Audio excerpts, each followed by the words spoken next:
नमस्ते दोस्तों। आज मैं आपको दो दवाई के बारे में बताने जा रहा हूँ जो कि गले पर काम करता है।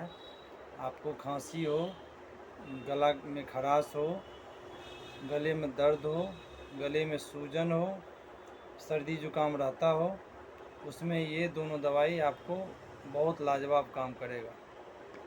एक का नाम है लक्ष्मी विलास रस नारदीय और दूसरा है कंठ सुधारक बटी। इस दोनों का आप इस्तेमाल करें। इसको कंठ सुधारक बटी को दिन में 3 से 4 बार एक एक गोली करके चूसनी है और लक्ष्मी विलास नारदीय को एक एक गोली सुबह शाम नाश्ते के बाद, रात को खाना खाने के बाद गुनगुने पानी से इसको लेना है।